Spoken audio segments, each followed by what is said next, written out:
Thanks for checking out the Brad and John Show podcast. This segment of the show is brought to you by John Combest's book, Stalking, Harassment, Internet Trolling, A Guide to Recovering and Rebuilding After Online Attacks. It's a great reference if you've ever been the unfortunate target of a social media attack. It's available on Amazon. Just search John Combest. That's C-O-M-B-E-S-T, John Combest, and the book will show up in your search results. Now it's time for another segment of the Brad and John Show. Can you handle it? I'm Egbert, the owner of this station. Check out my website at egbert.com. That's E-G-G-B-U-R-T, egbert.com. Now it's back to Brad and John. Check out their website at bjshow.co. The BJ Show? Come on, guys. Anyway, here's B and J. Hey, it's me, Egbert. John, you know what? I did it again. Damn it. You did it again. I did it again. Hold on a minute. Now it's back to those two dudes who told me they would bring in big ratings. They better are their history. Now Here the computer is all screwed up. You know what? We've not mentioned at all. Okay, hold on. That was us, but it wasn't us. Okay, hold on a minute. Let me see where I'm at here. Let's go back to here. And you know what's interesting? Live, people know I screwed up. But when you listen to this on our podcast, nobody will know I screwed up because I edit this out. Okay, you ready? I'm Egbert, the owner of this station. Check out my website at egbert.com. That's E-G-G-B-U-R-T, egbert.com. Now it's back to Brad and John. Check out their website at bjshow.co. The BJ Show? Come on, guys. Anyway, here's B and J. John, I'm not going to brag, but man, I have not made a mistake all morning yet. Not one single solitary mistake. Not a single time. Not a single time. Okay, one last thing with the Harrison. Was it Butker? I keep forgetting. Butker, that's what it is? Yeah, B-U-T-K-E-R. Okay, there's a part of this story which I think is sort of sad, is that, did you see this deal about the city of Kansas City, what they tweeted out? Did you see this? Oh, yes. They tweeted out, apparently the city of Kansas City was getting some shade from people around the country. They were tweeting at them and sending them nasty comments. Well, what do you expect? He lives in Kansas City. And they came out and said, no, he doesn't. He lives in Leawood. Now, if you know the lay of the land in the Kansas City metro area, Leawood is, if I understand it, I'm not the expert in the Kansas City metro area, but two of my sons lived there for several years, and I used to go to Lenexa all the time. They lived in Johnson County. And if you know what Johnson County is all about, Johnson County, as to St. Louis, is sort of West County. Johnson County is... it's on the southwest side of downtown Kansas City, and it's obviously in the state of Kansas. And one of the fancier suburbs is Leawood. And I believe people who have lived in Kansas City and have lived in St. Louis, I've heard several people refer to the fact that Leawood is like the Ladue of the St. Louis area. So, yeah. So, but once again, the guy's making $1 million, making a bunch of money, and once again, he's not getting beat to crap like the other football players are. And, in case somebody, does get to him, I think he's primarily a place kicker. I don't think he's a punter, isn't he? Isn't he? I don't think he's a punter. I think he's a place kicker. Place kicker, and he kicks the kickoff, stuff like that. Okay. Yeah, he would do the kickoff. By the way, and the best thing about this week, Brad, this has been a tumultuous week. We've covered a lot of topics. We've done some traveling, etc. And I think the best is yesterday.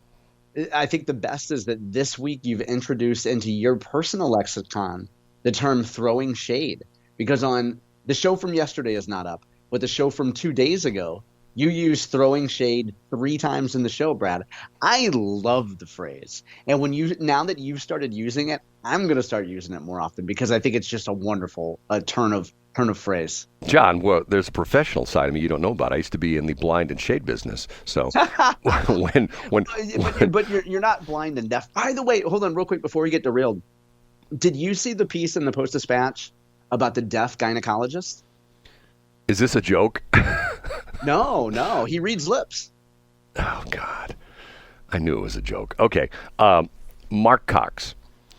Once again, I will preface this by saying I have the utmost respect for Marc Cox. By the way, and this is something that this is not inside information. He's talked about this on the air. He lives in Wildwood, lives way out there in God's country, as he calls it. And for a while, he was actually, I think, what they call a city councilman or alderman in Wildwood. And he's talked about the fact that he's moving to St. Charles County. And one of the reasons he's moving to St. Charles County, not real wild about the politics in St. Louis County anymore. Wow, yeah. I mean, if you go back to COVID, I'm sure he was all over that. Yeah, I wasn't happy about that. Okay, so he has voiced his discontent with the fact that he is pro I guess you would call it pro. What do you call the action in Vernon County? Pro. What do you call what they vetting. did? You just call it vetting. Okay, pro vetting. And his point is, and see, this is the interesting aspect of this, where I think it reminds me of something that happened, I don't know, earlier this year. Who's the guy? The guy from John's. See, I'm getting old. When you get to 88, I've got 7 years. I've got 7 years on Biden. So I do much better than Joe, but still I have my issues. Okay, Rand Paul from Kentucky. He's one of from senators from Kentucky. Okay. Correct, yeah.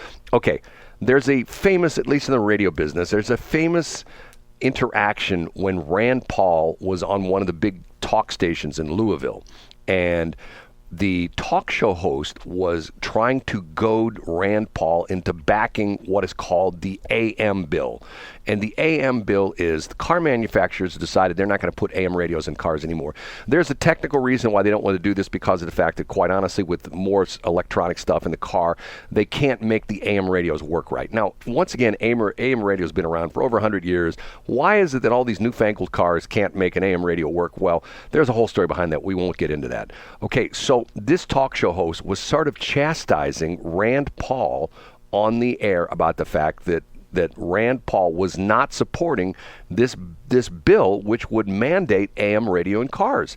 And Rand Paul said to this talk show host, who is a devout, Republican, very conservative guy, Rand says, "You Republicans are all the same. You want less government until it comes down to something that you think is good, that you want to essentially, cram down our throats." Now, once again, I find that an interesting respect, because I do believe in that. That's why I've developed my personality, or my allegiance is sort of the libertarian kind of guy, because my philosophy is there's too many rules. Once again, You know what you mean, yeah. people who when I say I'm a libertarian, they go, "Oh, you want no laws." No, that's not libertarian. A libertarian says the government has its job to do things. You drive on the right side of the road. You stop at stop signs. Light turns red, you stop. You don't set fire to your neighbor's house. You don't kill your neighbor. It's things like that. But what libertarians don't like is the crazy ass, and I'm talking donkey, the crazy donkey, things that get to the point where, how many grams of sugar can be in your Frosted Flakes, and what kind of tires are allowed in your car, and we're not going to be able to have industrial internal combustion engines anymore. Everything has to be electric. Everything minutia in your life that the government wants to essentially play around with. Okay, so my situation is, and this is the interesting thing, and I've confronted twice on the air Marc McCloskey, who argued this in the Vernon County Courthouse. I think it's an overstep by the Republicans, because of the fact that if I want to show up and I want to put my name on the ballot in St. Charles County or Franklin County or wherever I live, and as a Republican, I don't think anybody should say, "How do we know you're a good Republican?" I just think that's wrong. You have to take our purity test. Right. So back to Marc Cox, you said that you were you texting with him about this issue? I did, because he went off on this yesterday morning, and he has some lady, he's talking about, at 7:22 this morning, we're going to have so-and-so and so-and-so who's from the Vernon County, and he was going to go back and forth with her. I texted him yesterday before I went in here. I said, "Mark, you need to have Marc McCloskey on. He's the guy that argued this in front of the Vernon County court, and he's the guy that essentially is, wouldn't you sort of say he's sort of being credited with the win on this deal? Because he's definitely spearheading the legal action for sure. Right. So he's the guy, and it's not just he just did this. He's been, if you go back, when I did some research on this, he was mentioned in a Riverfront Times article back in January that talked about this. Yeah, he's been all over this. Right. And once again, my opinion, I think he's wrong. So Marc Cox texts me back. He's not going to have Marc McCloskey on because he's, quote, a competitive voice. Now, do you know what that means in radio parlance? Yeah, that he's on that other station. Right. Marc McCloskey's on that other station. This is so stupid. It's so stupid. This is radio BS crap. And maybe hold on. Maybe though, Bran. Also, in addition to that, maybe Marc with a C just doesn't like Marc with a K. Maybe it's both. Who's to say that it's not both? No. You know what? You get what I'm saying? I don't know. I understand, but here's what drives me nuts about the radio business. Okay, you've been around with me, John, long enough to know. If my arch enemy, and I've got a couple of them, if my arch enemy calls me up this afternoon if we get off the air and said, Brad, I heard you talking about the fact that you let anybody on your air. I want to be on your air Monday at 7:20. I go, fine. I'll call you then. Yeah, come on and do it. Yeah. Jump on in. The water's fine, I have no problem with that. See, and the crazy part of this is that competitive voice means this guy's another radio station. Now, is Marc McCloskey on the what's interesting, I call it the refugee station, and in the course of our texting back and forth, Marc Cox calls the STL, News Talk STL, whatever they call themselves, he calls that the revenge station. And I'm going, okay. Oh, Marc Cox calls him that? That's funny. He calls him the revenge station. Okay, Marc McCloskey, I think, does one show on Sunday at like 4 in the afternoon, and it's a recorded show. That's it. Okay, now, the interesting part of this is, once upon a time in my history of the radio business, and I'll give you a perfect example. Back in the day, when I was at the original KSLQ, Marc Klose was the big guy in town, and he was doing mornings at KFAV. There was one of the advertisers, I cannot remember which one of the advertisers it was, that hired Marc Klose to be their spokesperson, and he did ads on TV as well as radio. And one day, the ad for this particular client, don't ask me who it is, I can't remember anymore, showed up at the station, and it's Marc Klose on the voice. Hi, this is Marc Klose. I don't even think he said his name. He says, he just, so our boss went ape crazy, okay, if you know what I'm saying. And he said, we're not playing that commercial because that's a competitive voice. Now, if you would have taken a poll and if you have randomly sampled 100 of the KSLQ listeners and would have played that commercial, and if you would have said, okay, who is this? 99 of them would have said, I have no idea who that is. One guy would have said, oh, that's Marc Klose from KFAV. Okay? Get what I'm saying? It's way... I get exactly what you mean. It's complete insider pettiness. Way inside baseball stuff. Way inside baseball stuff. And the sad part of this is what I sent back to Marc Cox. And once again, I think the guy's incredible talent. I've always had a lot of respect for the guy. I sent to him my favorite little say, as the tide rises, so do all boats. Us radio folks, and I've tried to exclude myself from that, us radio folks are so busy paying attention to what Dupa in the morning on 109.8 is doing, and to the point where, that guy's terrible. You shouldn't buy your advertising in that station. I'm essentially saying, look, I'm a radio guy. If the radio people were smart, we would all band together and we would walk in as a group of like 20 different people, walk into these clients' office and say, hey, here's Jim from The Point. Here's Billy over here from KFAV. Here's Susie over here from WIL. You know what? We're all here to tell you radio advertising works. It works very well. Now, pick one of your stations. Pick 2 of these stations, pick 10 of these stations, but radio advertising works. And you know what? You're probably spending all your money on digital. You're spending all your money on Facebook.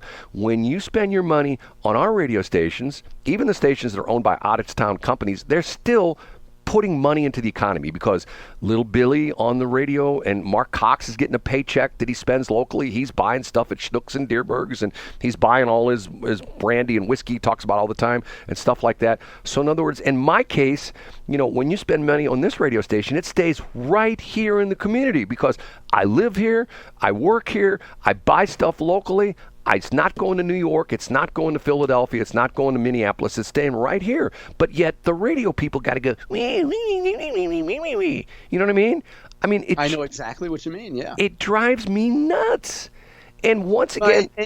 Go ahead, Brian. Well, it's this stupid mentality of like, if you get $1, I could tell you a story. I'll tell you a quick story.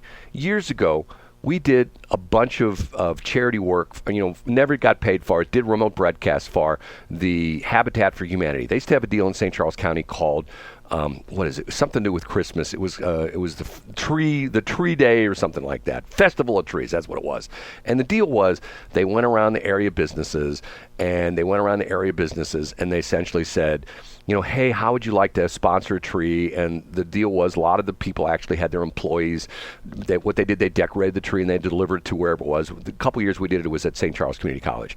And then we'd have an open day where people come in and tour the trees, and you could buy the tree. And they would literally take the tree down, bring it to your house, set it up for you. So in other words, you got a beautifully decorated tree, okay? And for years, we did this for free, okay? Then one year, the lady who ran it called me up one day and she says, hey, she says, I got some budget this year to buy some advertising. She says, and I can remember the exact line I had yesterday. She says, I got $800 to spend with you. I go, is that your total budget? Yeah, she says, I'm just going to spend it on you. And I said to her, well, you know what? It's not just been us out there. It's been KFAV as well, too. I said, I'll tell you what. Give me $400 and you give KFAV $400. And she goes, really? You're going to do that? I go, yeah. I mean, the guy was out there. KFAV was out there. Steve Casper was out there. Well, throw him $400. I'll take the $400. The next day she calls me back and she's laughing her butt off. And she says, you're not going to believe what happened. And I go, oh, tell me. And she says, I called Steve Casper and I said, we're going to split the budget between you and me, meaning KFAV, and my station, KSLQ. And Steve Casper says, well, don't spend all your money on his station. That station sucks. Spend it all on my station. The crazy part of that is he wouldn't have gotten a penny if it wasn't for me. You know what I mean? Yeah. And it's to the point where doesn't that just show the pettiness of some people, though? And no matter who it is, some people are never changed. And they could hear you talk about this a dozen times, Brad, and they would say, well, you know what? We're all in competition, and it's just fair competition, and so what? But some people just have that mentality. Yeah, but which is sad. Which is sad. It is sad.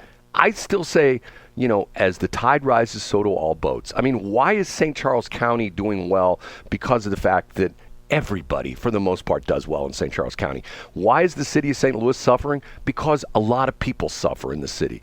There's poverty in the city. There's crime in the city.